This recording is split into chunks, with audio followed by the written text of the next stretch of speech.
या जगाच्या पाठीवर संत महात्मे कशासाठी येतात? उद्धारया आले दीन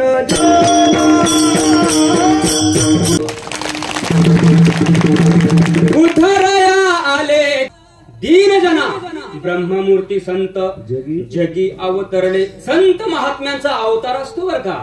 तुम्हा मला यावं लागतं. संत महात्मे येत असतात आणि भगवंताला आणावं लागतं. हे तीन प्रारब्ध प्रामुख्याने सांगितले जातात. कोणते कोणते? स्वइच्छा प्रारब्ध, अनिच्छा प्रारब्ध आणि परेच्छा प्रारब्ध.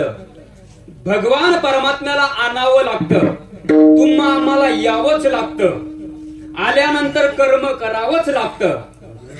आगा गरमी जे उरावे ते सुखदुःखी फळावे आणि ते भोगावया यावे देहा एका. तुम्हा आम्हाला जन्माला यावंच लागतं, राहावंच लागतं आणि कर्म करावंच लागतं. बरं, कर्म केल्यानंतर पुन्हा जावंच लागतं. इच्छा असो अगर नसो. पण संत महात्मे मात्र वाटेल तेव्हा येतात, वाटेल तोपर्यंत राहतात आणि वाटेल तेव्हा जातात. बरं, ते कशासाठी येतात?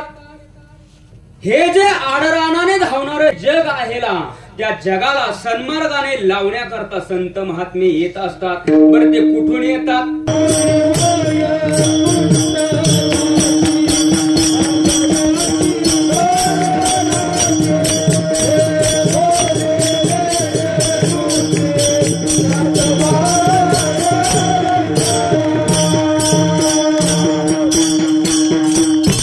झाडू संतांचे मार्ग आणि आडराने भरले जग.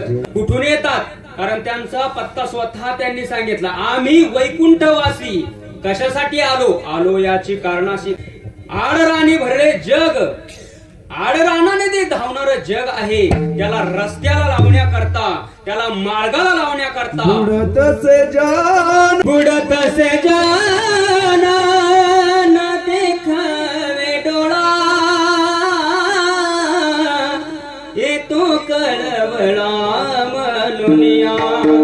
कारण संतांना समाजाचा अधोगतीला जाणं हे आवडत नाही. कारण तुम्ही बघा, कुत्र्याला गती, माणसाला दुसऱ्याची प्रगती आणि साधूला अधोगती ही अजिबात आवडत नाही.